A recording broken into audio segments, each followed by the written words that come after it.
E vamos conversar agora com o professor de economia, Samuel Pessoa. Professor, há uma incerteza no ar, já se chegou a dizer que quem tentar adivinhar a data vai se dar mal, porque não se sabe quando é que essa pandemia vai ceder. Enfim, o que nós estamos vendo é que tem muita gente pedindo recursos públicos e esses são finitos. Como é que nós vamos fazer depois que passar essa pandemia para acertar essas contas todas, hein, professor? Bom dia. Bom dia. A gente vai ter que apertar o cinto. Não tem jeito. Depois de passar a epidemia, a política vai ter que funcionar e os políticos vão ter que arbitrar e decidir como que essa conta vai ser paga. Provavelmente ela vai ser paga com algum aumento de carga tributária, e aí a política vai ter que decidir sobre quem vai incidir essa carga tributária que vai ser aumentada, e provavelmente ela também será paga por um processo de aceleração de uma agenda que nós já estávamos tocando antes da epidemia chegar por aqui, que é uma agenda de consolidação fiscal. Envolve dois itens, essencialmente. Primeiro, uma série de regras que precisam ser criadas para fazer com que uma tendência de crescimento automático que existe hoje, em função da legislação, dos gastos obrigatórios do setor público, principalmente gastos associados a salários de servidores ativos e inativos, uma série de regras que eliminem essa automaticidade do crescimento dessas contas precisa ser aprovada. E junto com isso a gente tem que avançar na reforma administrativa do RH do Estado brasileiro, né? Então eu acho que vai ser uma combinação de duas coisas: algum aumento de carga tributária e aprofundamento das reformas, principalmente as reformas do Estado, com o objetivo de reduzir e de eliminar o crescimento automático que existe hoje dos gastos públicos obrigatórios. Professor, muito bom dia. Eu queria saber a sua opinião sobre essa novidade aí trazida pelo próprio ministro da Economia, Paulo Guedes, quando ele admitiu imprimir dinheiro. A gente sabe que alguns países estão recorrendo a esse tipo de coisa, que é quase um palavrão assim para a economia moderna, né? O Reino Unido, por exemplo, já está fazendo isso, e outros países também. Como é que o senhor avalia que tipo de efeito isso pode provocar na economia brasileira? Então, na verdade, imprimir dinheiro é um palavrão na história do pensamento econômico, na história econômica como um todo. Quer dizer, nenhuma sociedade no passado, que eu saiba, viveu uma situação que se podia imprimir dinheiro, né? Até 1914 nós tínhamos o padrão ouro, então era moeda com regime metálico, tinha um suporte, né? Então, imprimir dinheiro, a nossa experiência é que gera inflação. É ampla essa experiência. Foi assim no pós-guerra, na Primeira Guerra Mundial, lá na década de 20, que gerou os episódios da hiperinflação alemã e tantas outras. Foi assim no pós-guerra, na Segunda Guerra, em diversos países do mundo. Essa é a experiência da América Latina dos anos 50 até agora. Ainda temos inflação na Argentina e inflação na Venezuela.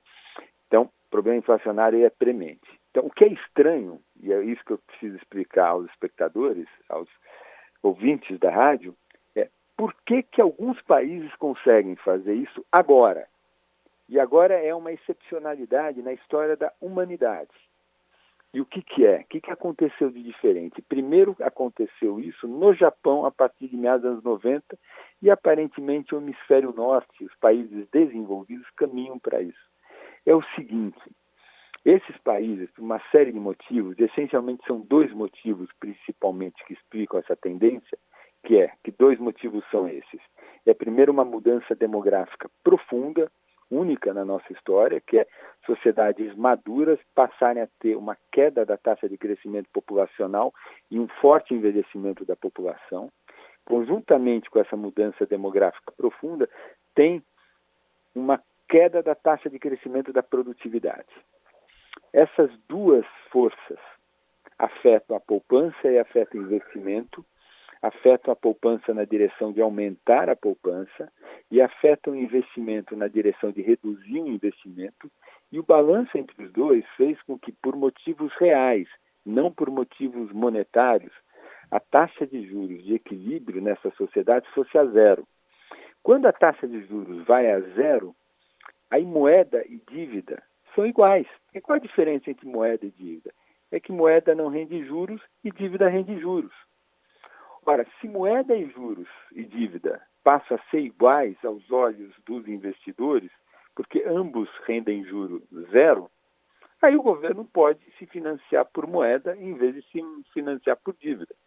Mas para que isso aconteça, a gente tem que previamente viver uma situação estrutural de excesso de poupança sobre investimento, que é o que produz como equilíbrio juros zeros.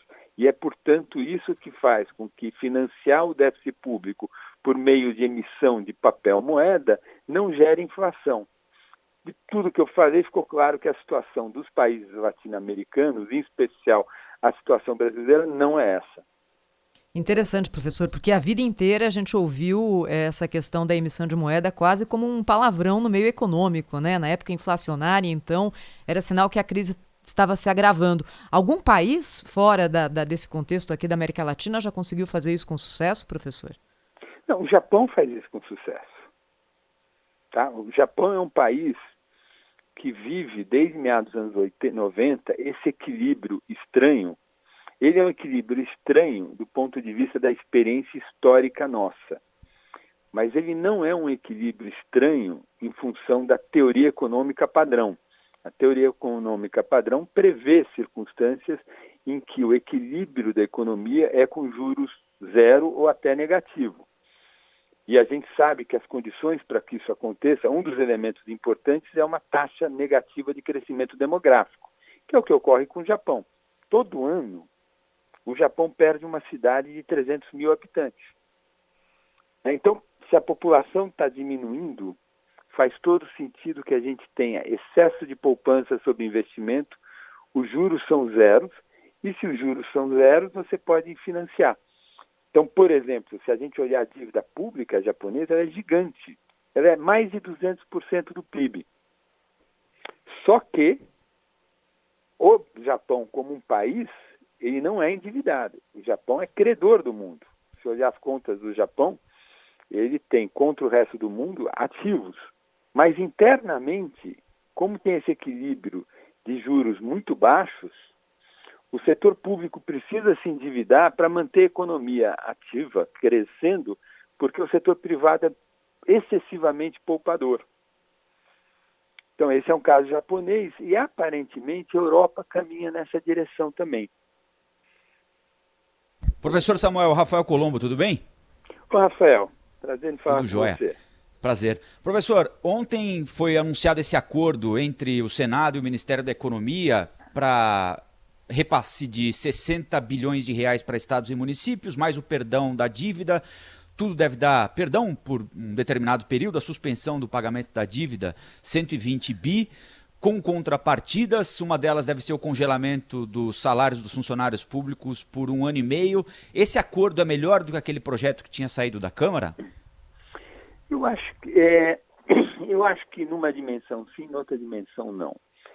Quer dizer, aí a gente precisaria fazer os detalhes também, ver os detalhes. Eu acho que o projeto da Câmara ele tinha um problema que era um horizonte de tempo muito grande, eram 6 meses. Parece que esse acordo é por 4 meses, não é isso? É isso. E eu acho que isso é um avanço. A gente hoje tem muita incerteza. A gente não sabe como que vai estar a economia daqui a um mês, 2 meses. Então eu prefiro, como o Senado fez, um horizonte mais curto e depois se renova, se for o caso, ou não, né? Mas, então eu achei que houve esse ganho, em vez de 6 meses, 4 meses. Mas eu acho que pode ter um problema, que é a regra de repartição. Os estados, por que tem essa medida? Por que está acontecendo essa medida? O objetivo a função dessa medida é porque o Brasil vive uma federação meio truncada. Em que sentido que a Federação Brasileira é truncada? Ela é truncada porque os estados, apesar de serem entes federativos autônomos, eles não podem emitir dívida. Por que eles não podem emitir dívida? Porque eles emitem dívida, são irresponsáveis, quebram, e quando eles quebram, a União tem que salvar eles.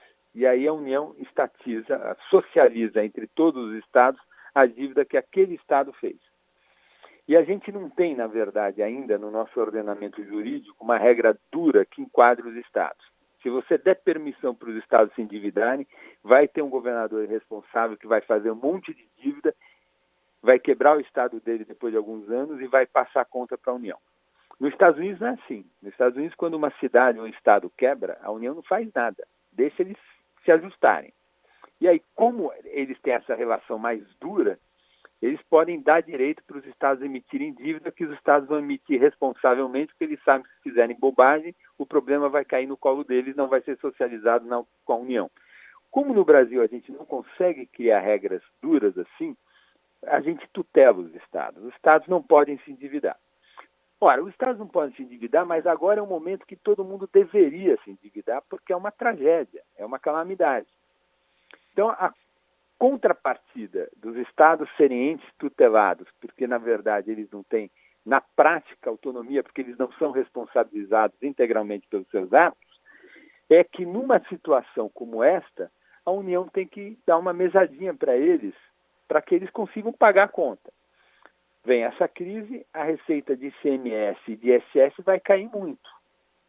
E, portanto, tem que ter algum mecanismo que recupere, que compense a perda de receita fruto da crise econômica.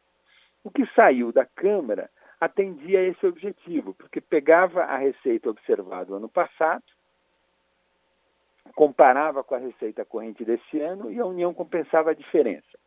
Tinha algumas preocupações, porque como a compensação era a diferença entre a receita observada do ano passado e a receita efetivamente feita este ano, executada este ano, algumas pessoas se preocupavam dos governadores talvez terem um comportamento meio irresponsável. Opa, dado que a União vai compensar a queda, eu vou desonerar o setor privado para eles ficarem felizes comigo e jogar a conta na União, que é um problema que acontece no nosso federalismo truncado. Então, pensou-se em outras regras, veio essa regra do Senado.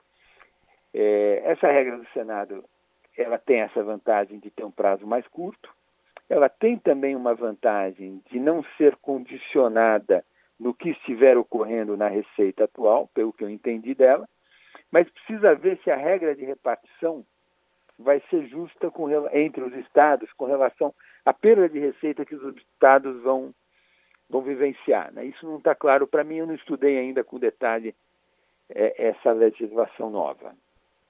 Professor Samuel Pessoa, dá para garantir que esse dinheiro que vai ser usado para socorro a estados e municípios vai para o combate ao Covid-19? Existe uma forma de vincular esse dinheiro para essa utilização e não para outra destinação? Não, mas essa vinculação não pode ocorrer, porque esse dinheiro não é para combater a epidemia, né? Esse dinheiro é para manter a máquina pública funcionando. Porque assim, a receita de ICMS vai cair 30%. Aí os estados, com uma perda de 30% de receita, não vai ter dinheiro para pagar policial, para pagar professor, para pagar os médicos também, para pagar os juízes, toda a máquina pública. Então, você teve os créditos extraordinários, e há créditos extraordinários, e uma parte dessa ajuda, dos 10 bilhões é específico para a saúde, mas os outros 50 bilhões não são para a saúde. Os outros 50 bilhões é para compensar a queda de receita, para que os estados e municípios consigam manter a máquina pública operando. Muito bom. Bem, eu queria agradecer ao economista Samuel Pessoa, que falou ao vivo conosco aqui na Rádio Bandeirantes. Ele que também é professor do IBRE da FGV. Professor, obrigada, hein, pelos esclarecimentos aqui. Muita coisa para a gente pensar a respeito. Até uma próxima, professor. Até a próxima.